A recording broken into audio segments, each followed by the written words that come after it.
Hi, we're Matt and Cheryl with We're in the Rockies, and today we're in Monument Valley National Park in southern Utah.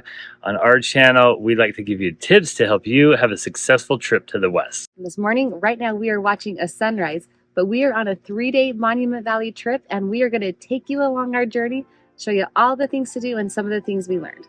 Monument Valley is a Navajo National Park located on the Utah-Arizona border in the Four Corners region. It's located a few hours away from Moab, Utah and Page, Arizona, and is often visited by people on a Grand Circle tour around the Grand Canyon. It was mostly unknown until the 1930s when it started being used by Hollywood for many westerns. Thanks to the movies, it has become a symbol of the West. So the first thing to do is to hike. This is the Wildcat Trail that we're on, and you can see these just incredible buttes behind me here. Off to the side we have the East Mitten. Over here we have the West Mitten. They call them mittens because you know they look like a hand with a thumb sticking out basically. This is just so gorgeous. This particular hike is 4 miles long. It's mostly flat, but there are some pretty sandy areas. We're going to be hoofing it back up the hill through some really sandy areas in a minute, but this is spectacular. We're doing it in the morning, so we got up this morning, watched the sunrise at our hotel, and then now we're doing this little hike here. And so excited to go check out the rest of Monument Valley and all that there is around here, but I'm just amazed. I'm just wowed. This is one of the best things. Cheryl and I were talking about all the things we've seen this year. We've been very blessed and fortunate to have been traveled to Rome, and see the Alps in Europe. We've traveled all over the West, Glacier National Park and Yellowstone, and just many, many cool areas. This is one of my favorites right here. This particular hike is called the Wildcat Loop, and it's a 4-mile round trip. Next is to stay at the View. Now, in my mind, I keep thinking about the television show, but this is nothing like that. This is actually a little kind of resorty area called the View, and it's called that because of the amazing view behind me. Something kind of special about the View is actually, this is a spot to view Monument Valley. There's really not a better spot to look at it. Where we are staying is there are some nice, they call them deluxe cabins, and it's been perfect for our family. There's some bunk beds, a queen bed, a pull-out couch. It's been really great for our family to sleep in. And one of the nice things about it is it came with a full kitchen, so you can do some of your own family meals, hang out on your own little private deck and view the sunrise and sunset, which is beautiful. There's also campsites here if you're camping, and then there's the main hotel that people can stay at. They also have a restaurant called The View that's actually, I don't know if this is typical for every year, but at this time they have breakfast there and they have dinner there, but no lunch. But The View also provides a really pretty view of these beautiful buttes behind us. There's a trading post with a lot of handmade Indian crafts that Matt really wants a Kachina. Yeah, Matt really wants a Kachina doll. we're still on the fence whether we're going to purchase a Kachina or not, but there was some cool Native American crafts that have been made probably by local people here. They're handmade, and The View is it's just an amazing place to stay in. The more I travel to national parks, the more I'm believing that staying in the park is so well worth it, because the reason you travel to these parks is to get these beautiful views, and when you're staying right in the park at a place like The View, you get to access these views so much more. And I wanted to give you guys just a little special insider tip. Is this morning Matt and I went on a hike, so you can hike on a couple hikes right here from The View, and the hike we went on, Wildcat Hike, was about 4 miles long, and it took us out through all these buttes. But I'm telling you, the best spot to view those is right here. I always love me a little desert hike in the morning, but as far as like the bang for the buck, walking outside of my cabin was the best view I got. Okay, the next thing to do is to visit Goulding's.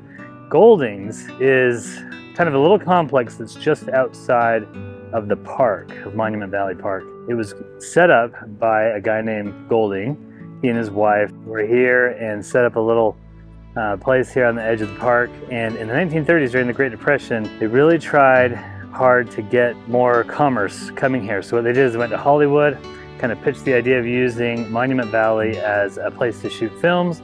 So John Ford came here in 1939, shot Stagecoach with John Wayne, and the whole thing kind of took off. The rest is history. So today what you can do is you can come here and they have a lodge that you can stay in. It's a little cheaper than the View.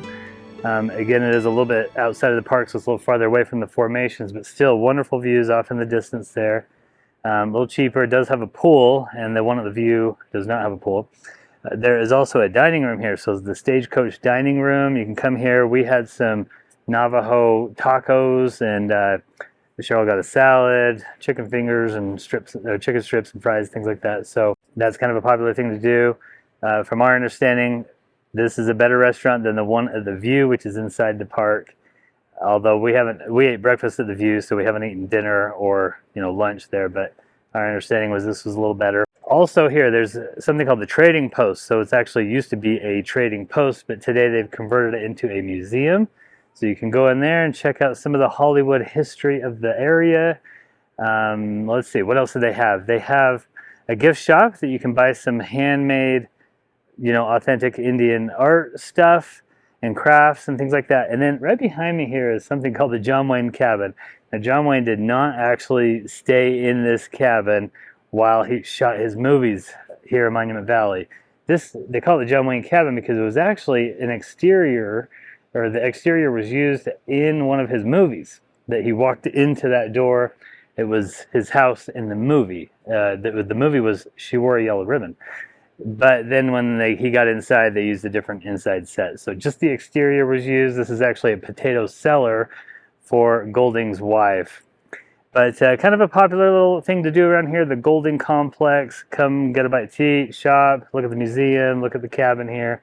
And they do have a gas station down the way. This is the only real kind of development in the area, in the Monument Valley area, and it's just outside the park. All right, next up, we have finally made it to the Monument Valley Scenic Drive. What it is it's a dirt road that goes about 17 miles. It's a loop. The dirt road it's packed dirt, but it is quite rocky and pretty bumpy. The speed limit is 15 miles per hour, and on this loop, you see a few things, like there's a couple trading post places where you can buy things. Okay, tell me what the dream catcher is. Indian legend says that this takes good or bad dreams, and the bad dreams go up into the webs until the morning light comes and burns the bad dreams.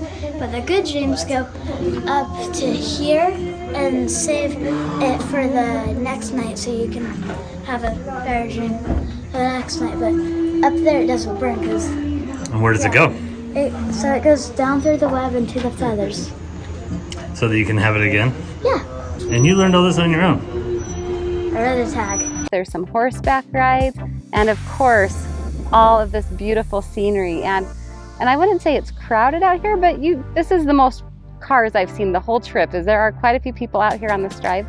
It's open 8 to 5, I believe. That was a signage outside as we entered anyway, so it's not open all day and all night. This is such a scenic, beautiful drive.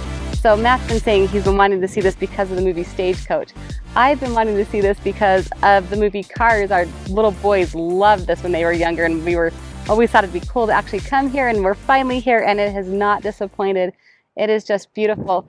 And one thing I've thought about as we've been out here driving is that the smaller cars are struggling on this road. Like, the speed limit is 15 miles per hour, but legit, even in our SUV, I've gone between 5 and 10 most of the trail because it is so bumpy. And I've seen sedans on this road and they're doing okay. But if you don't have a sedan with you, they offer a lot of tours that they're basically in a truck and then there's seating in the back.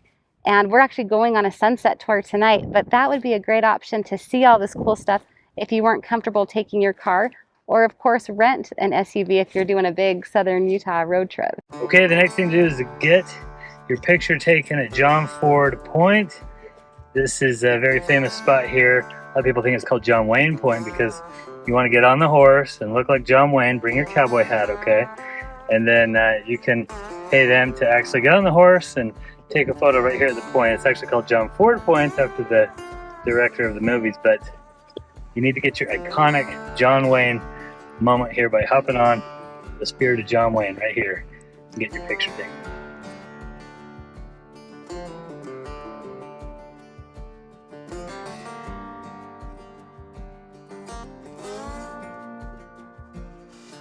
Okay, for the next thing to do, I have two things for you. So the first thing is to do a tour. So there are many different companies out there that will take you on a truck. You actually sit in the back of the truck up on some benches, and they'll take you through the park. Now, the advantages of the tours are that they'll get you off of the main road. So there's only one main loop that goes through the park that the average person can drive. If you want to get off of that road, you need to do a tour. So I booked us a sunset tour. Now, one thing I didn't realize is that they would just bring us right back here for the actual sunset, because you can't beat a sunset here from just the main part of the park here.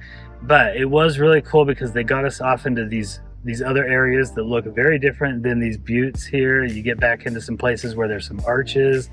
Our kids really liked playing on the sand hills. That was pretty cool. We saw one arch that looked like the Pantheon in Rome. It was like nature's Pantheon. It was so cool. So that was actually really fun. They played a flute for us.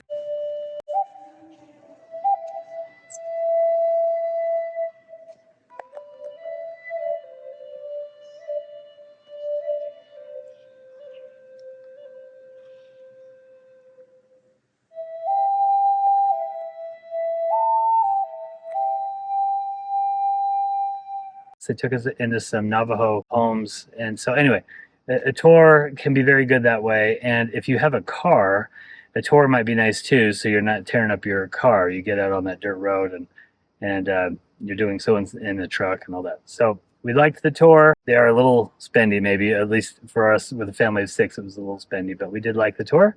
And we'll do another video all about the tours. There's a lot of things we actually want to tell you about the Monument Valley tour, because that was a very big question I had as I was preparing this trip, is whether I should do a tour or not and what the pros and cons were. So we want to do another video to teach you all about that. Now, the second thing that I have for you, of course, is to do a sunset. So this morning from our hotel here at the View, we watched the sunrise, and that was beautiful, but the sun comes up over there and it splashes on the back of these for the sunrise. Gives its own view, of course, which is very nice, but here the sunset is hitting the face of these mittens, these buttes here, and yeah, if you had to choose one, I would do the sunset.